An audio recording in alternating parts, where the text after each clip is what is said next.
It's always a pleasure to speak at ASTC. Thank you very much, Bud, and I'm delighted to be back. Thank you so much for inviting me. I confess, I am a sucker for science centers and museums. We did my undergraduate work at the University of Wisconsin-Milwaukee. I did my PhD work at the University of Missouri, and both of those were quite unusual for their day back in the 60s. Yes, I'm very old. For having museology programs. And I always thought this was such a neat idea. If I hadn't become a physical anthropologist, I might very well be on that side of the podium with you as a different kind of colleague. I try to think of myself as a colleague of yours as it is. Museum friends of mine have told me that you, among yourselves, describe your visitors as streakers, strollers, or readers. I am a reader. I am the sort of museum or science center visitor that you cherish, and nobody ever wants to go to a museum with me because it takes me forever to get out of the place because I'm always stopping to read all the signage and they're waiting for me to get along. But I love museums. I love science centers. As a child growing up in Milwaukee, I imprinted on the Milwaukee Public Museum and the Field Museum, where I would always haunt the ancient history mummies, a part of the exhibits, and I think that's probably what drew me into anthropology in the first place, and then physical anthropology. And of course, there's always the dinosaurs, right? They say that every 7-year-old child in the United States is an expert on dinosaurs. And some of us are fortunate enough to never grow up. So of course, as an adult, I always go to science centers and museums and zoos and aquaria whenever I visit a city. And I was so happy to have it confirmed that my daughter was indeed properly raised. She told me the other day she had gone to a different city from the one she lives in. And I said, well, so what are you going to do this afternoon, honey? She says, well, I've got a few hours. I think I'll take in a museum. Yes. But you folks aren't the only ones out there, I am sorry to say. You've got some competition of a type that you might not necessarily embrace. The creationists are targeting informal science education sites like museums, aquaria, and zoos. They provide their own guidebooks, such as this offering from the Answers in Genesis operation, so that their members will not be misled by evolutionary propaganda. And they're opening their own museums where they can provide the correct point of view. And some of these are quite impressive, such as the Creation and Earth History Museum in Santee, California, which formerly had been operated by the Institute for Creation Research. The ICR moved to Dallas in 2007. It sold their museum to a local businessman, and he remodeled it and reopened it, and I visited it, it's October now, last spring. And indeed, it really looks quite spiffy. Same message, of course, that evolution is junk and untrue. The Institute for Creation Research reportedly is planning its own museum to be built on its 4-acre complex in Dallas. So we'll have to watch that as a possibility as well. Ken Ham's Answers in Genesis Museum is yet more impressive. It opened in the spring of 2007 with a 60,000 square foot exhibition area and reached 1 million visitors within 2 years. Now, reportedly, attendance has declined to about 250,000 annually, but still. Most of the other museums are rather modest enterprises, such as these in Texas and Washington. And other museums have spontaneously sprung up in Ohio, South Dakota, Arkansas, Montana, many other states. This is certainly not an exhaustive list. We have received reports at NCSE of public school teachers taking their kids to these museums, but the bulk of the visitors, student visitors to these museums are from private Christian schools and from homeschoolers. which nonetheless educate a lot of Americans. And so there are a lot of our fellow citizens that are being taught scientifically erroneous information. And this obviously has consequences in terms of the science literacy of our fellow citizens. Similarly, museums have to cope with these visitors who may have gone to one of these other institutions before visiting your institution.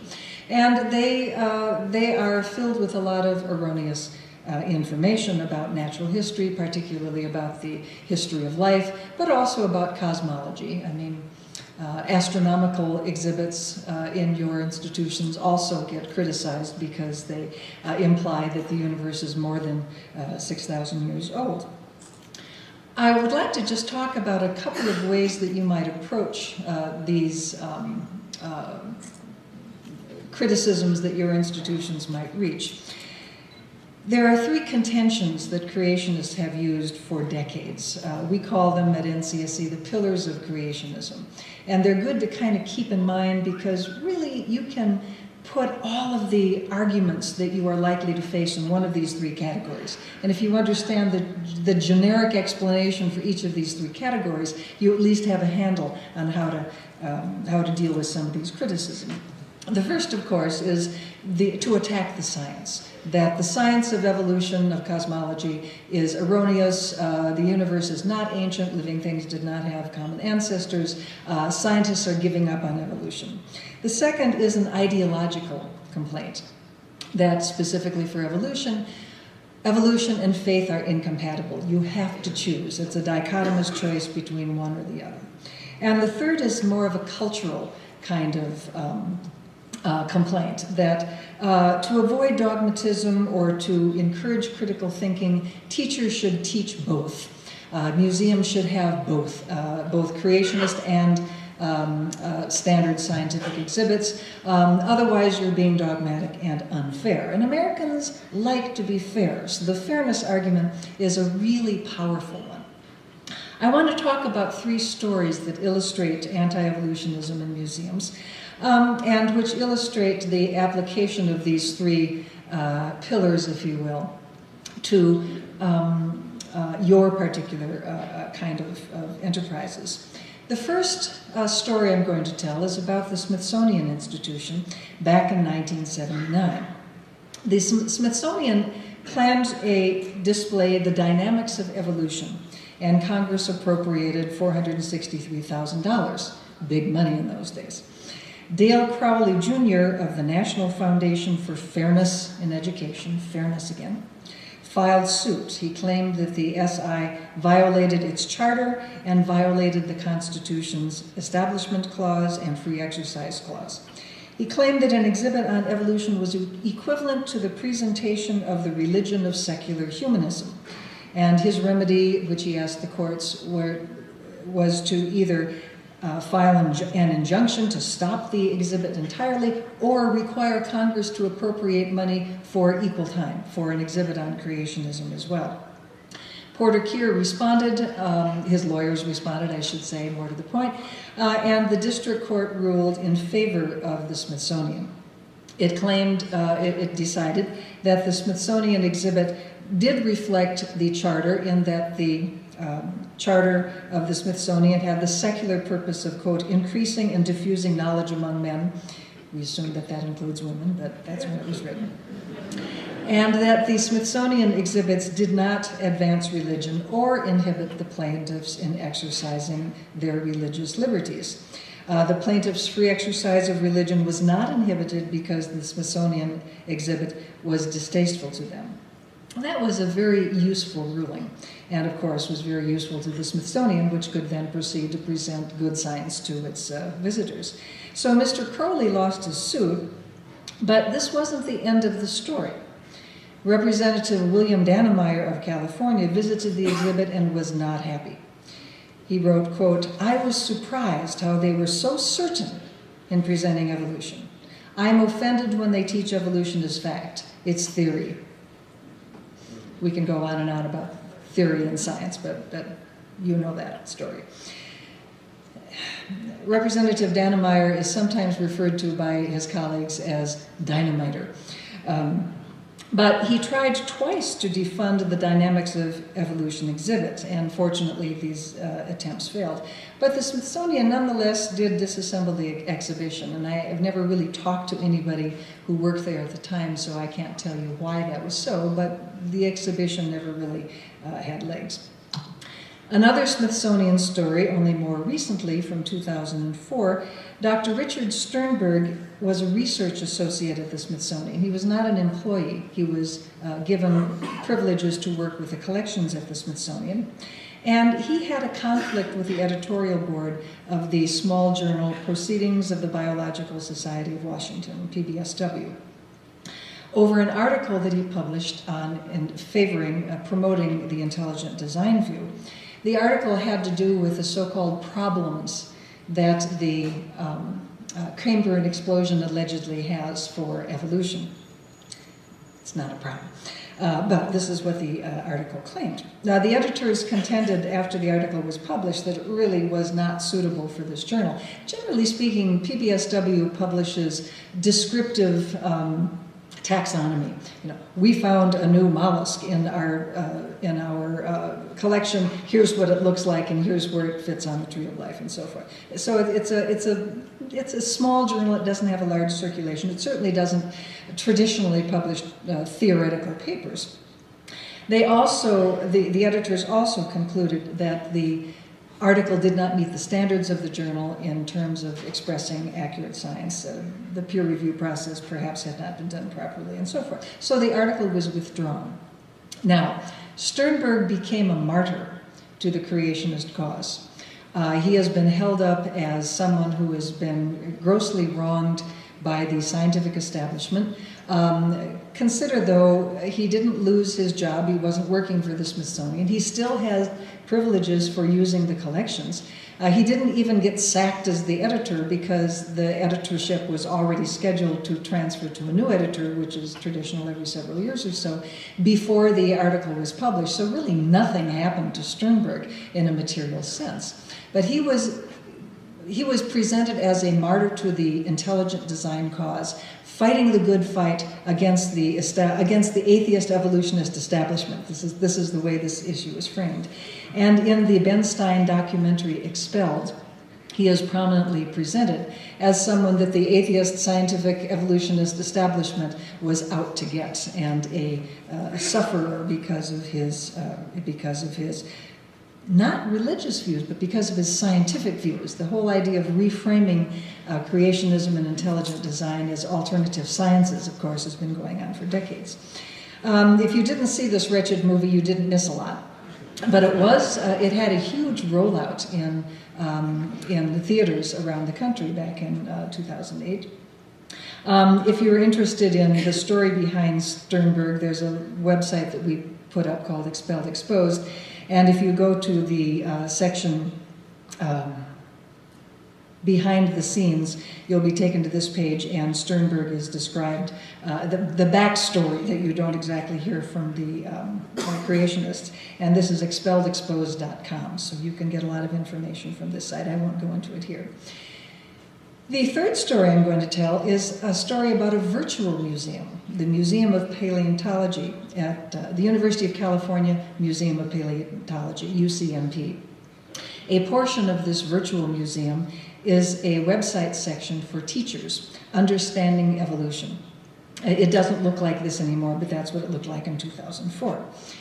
Now, in 2007, an article came out in National Review Online written by John West, who works at the Discovery Institute. He published this article which accused Understanding Evolution of using federal funds to promote religion in violation of the First Amendment. Quote, presumably this government grant was supposed to be spent on science, not on convincing people that evolution comports with, quote, the revelation and presence of God in Jesus Christ and the Holy Spirit. Where's the ACLU when you need it? Well, Understanding Evolution had been partly funded by private money from Howard Hughes and partly by the National Science Foundation. So this was a pretty serious charge. If government money, federal money, was misused to promote evolution, it would be a serious issue and something that that would require investigation. So let's unpack this a little bit. Understanding Evolution has a section called Misconceptions. If you click on the Misconceptions section, you will find a subsection of that dealing with misconceptions about religion and evolution. Okay, so now we're already 3 stops down into the website. On this page, you'll find a discussion of one misconception, that evolution and religion are incompatible. And the website states truthfully that some religious people find compatibility and that many scientists are religious. This is a descriptive statement. It is not a proscriptive statement.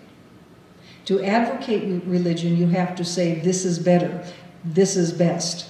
A description describing what a religion is all about, or talking about religion, as this website does, is not promoting religion. There is a huge difference, and an extremely important difference, when it comes to education, when it comes to the law.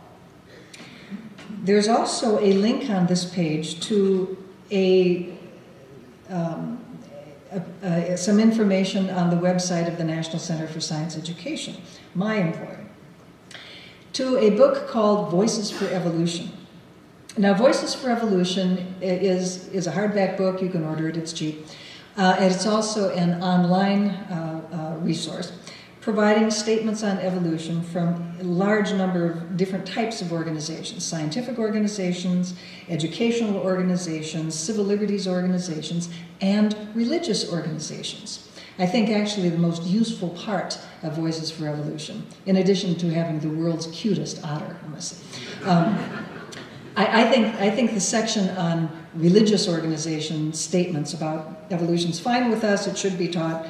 Let us teach creationism our own way. That's the most powerful and most useful part of this book, and it makes this book really, really helpful for helping to get people away from that ideological second pillar that you have to choose between science and religion, because that's just empirically wrong. There are many intermediate religious positions between the two atheist and special creationist points of view.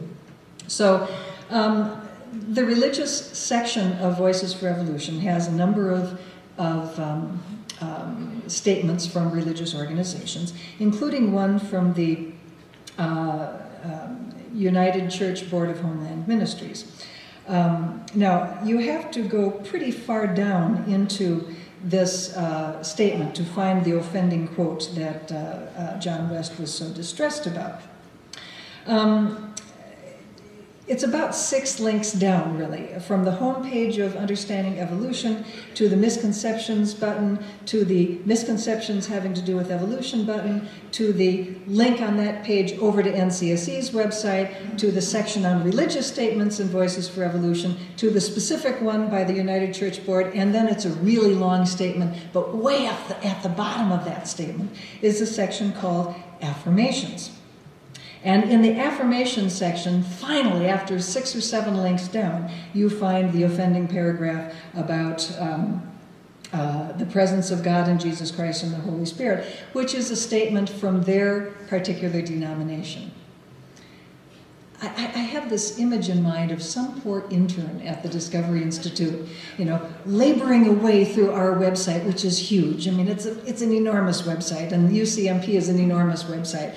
Have you found it yet? Have you found something we can go after? Because, you'd have to look really, really hard to find something that you could hang a claim that UCMP, 6 or 7 links way over here, is somehow promoting religion because of a link way, way down here. But that's the way these people think. So it's nonsense, of course. The UCMP virtual museum website certainly is not promoting evolution by describing religious views. But that wasn't the end of it. This claim by John West was picked up by a number of other conservative publications, such as WorldNet Daily and the American Spectator, which reach a substantial proportion of conservative people in America, religiously conservative Americans. And it got a lot of play for a while, and we thought it would die down, but it didn't. Senator Brownback of Kansas, who is now the governor of Kansas, was approached by one of his constituents who saw some of this discussion online, and he called the National Science Foundation saying, "What's this I hear about one of your grants being used unconstitutionally?" That kind of tends to give the National Science Foundation the heebie-jeebies. So they called the University of California and said, "What's this about one of your grantees promoting religion at public expense?" That gives the University of California the heebie-jeebies. They leaned on the University of California Museum of Paleontology. "What's this about you guys promoting religion?" And we had to explain back up the chain, no, it's a descriptive statement, no, it is not promoting religion, it is an accurate descriptive statement, this is all nonsense. So back up the chain it went from UCMP to the university to NSF to Brownback, and fortunately that stopped Senator Brownback. But this kind of saber rattling can be very intimidating to institutions that are less robust, shall we say, than the University of California. When a senator or some other congressman leans on a government agency that provides your funding, there's a trickle down that can be a little scary. Hang in there, should this happen to you. You would not be the first, and you will not be the last, and you have lots of support. But that didn't end it either, because in October of 2005, a lawsuit was filed by the wife of Larry Caldwell, a Roseville, California attorney who tends to sue a lot, actually. And this was a suit against University of California, Berkeley, and NSF for promoting religion with federal money, the same case. Caldwell was co-counsel with the Pacific Justice Institute, which actually carried the case. On March 20th, 2006, U.S. District Court Judge Phyllis Hamilton dismissed Ms. Caldwell's suit, ruling that she lacked standing, which is always a useful thing, but had not really articulated an actual injury that she suffered from having witnessed the Understanding Evolution website.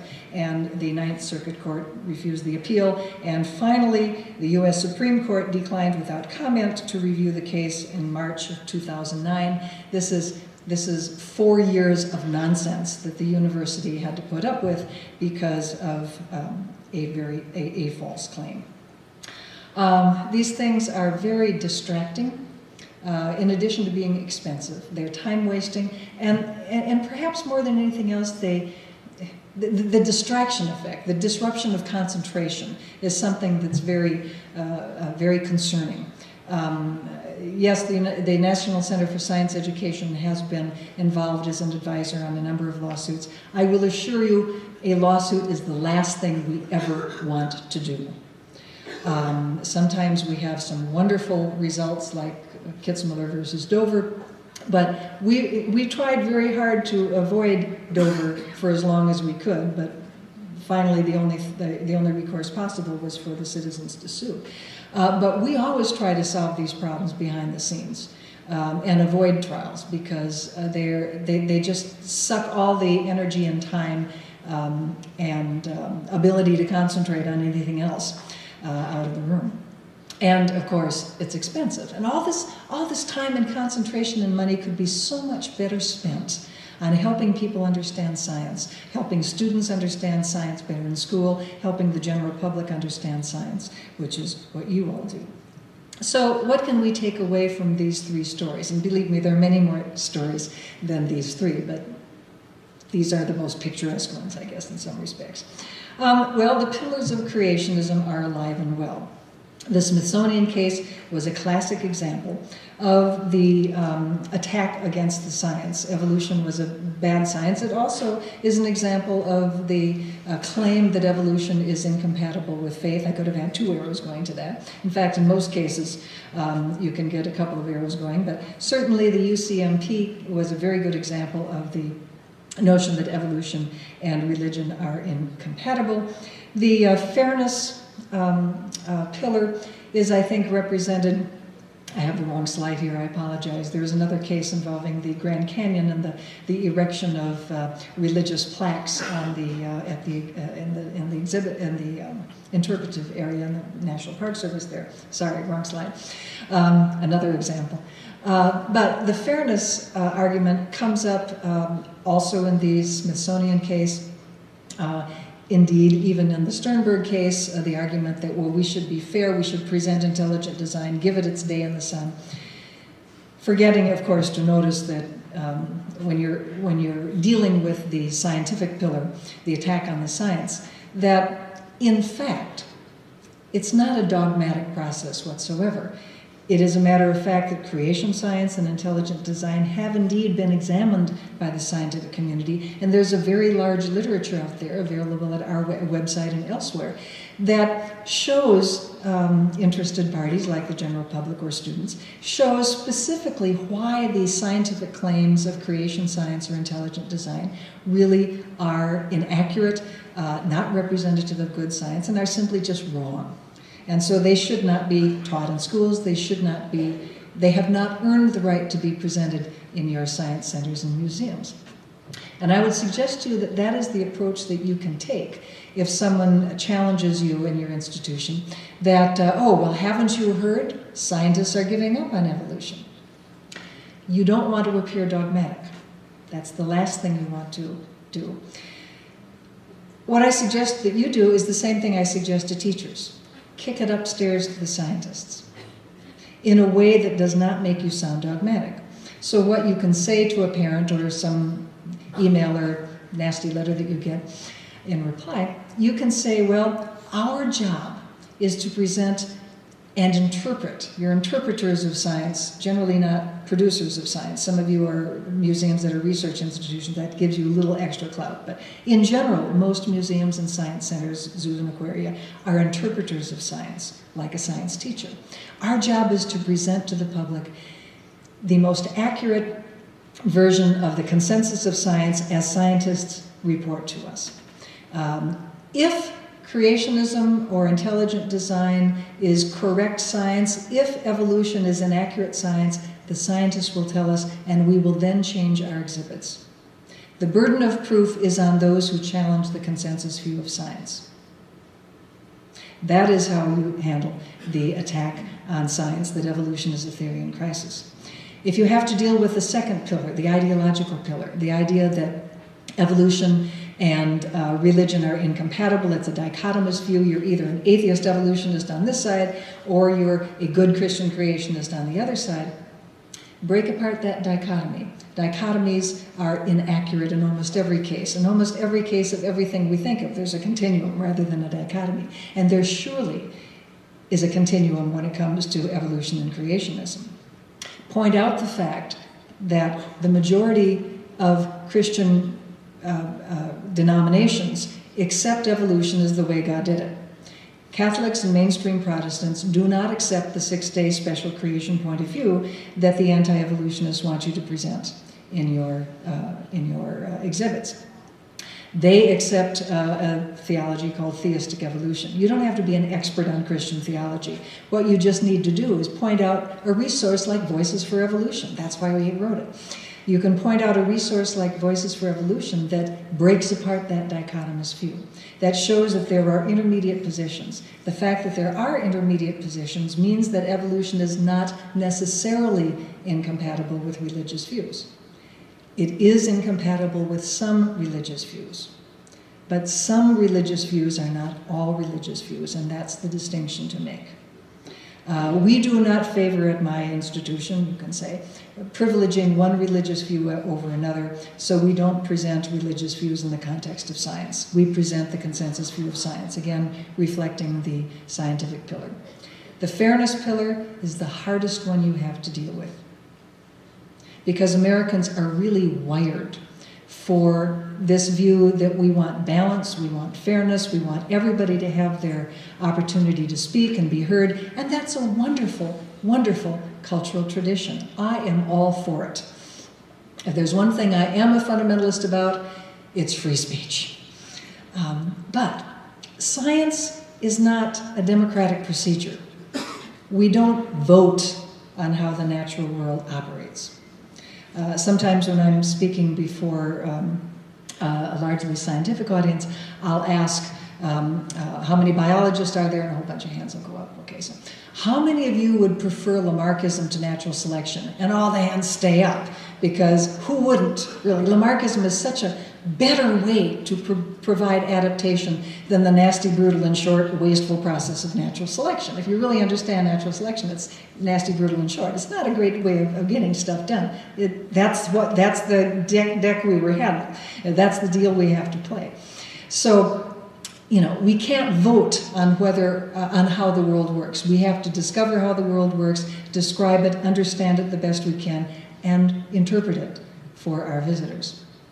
Now, if someone makes the fairness pillar claim to you, well, it's only fair to present, the evidence against evolution, which is much more common these days than people actually asking you to have displays on special creation. If somebody comes up and says, well, evolution is a weak theory, pillar 1, we should be fair and present the evidence against evolution, the answer can be just a recycled version of the reply to the science pillar. You need to help that person understand that your job is to interpret the consensus view of science. If the scientists change their minds, you'll change your exhibits. The burden of proof is on those who claim there are weaknesses of evolution, alternative views to evolution, to convince the scientific community. And then, specifically to the fairness pillar, you want to be sure that that does not come across as a dogmatic statement by reinforcing the idea that the scientific community has indeed examined those so-called evidence against evolution claims. They have examined the alternative views to evolution and found that they are not good science.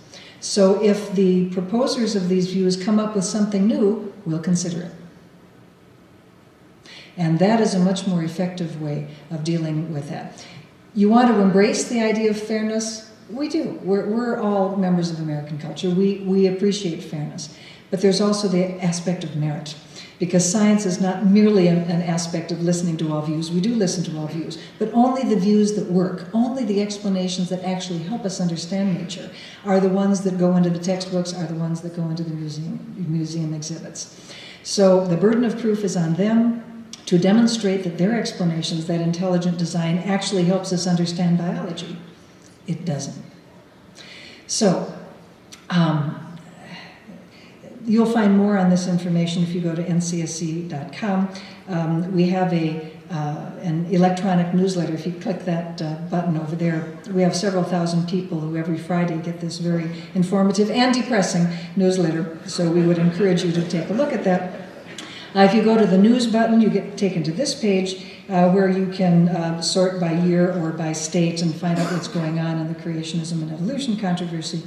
I want to also point out that we have a climate change section because I could have spoken just as long about attacks on the teaching of climate change or the attacks that museums and science centers have in presenting global warming, but I didn't. So if you go to the climate change section, you will be taken to this page, and we have lots of resources on that as well.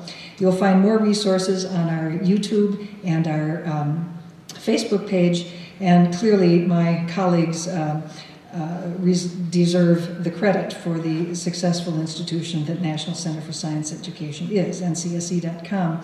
Glenn Branch, who's my deputy director, Robert Lunn is communications. Robert is not coming up. Come on, Robert. There you go. Peter Hess is our religious community outreach director. Our flare-ups wranglers, Josh Rosenow and Steve Newton, are the ones who take primary responsibility for handling the kinds of calls that come in from you folks and others. Our our education specialist, who's also a flare-ups wrangler, as is everyone, and our two new climate change specialists, Mark McCaffrey and Minda Berbecco. And if you remember at the beginning of or I forget exactly who it was, I think it might have been Bud, who stepped up here on the stage and knocked over a water bottle. This is my water bottle, and I apologize. I had it down here because I always carry a water bottle with me wherever I go. But I do want to point out to you that this is an exploratorium water bottle, all right? And I didn't take it specifically for this trip. I actually came in here to this meeting last night.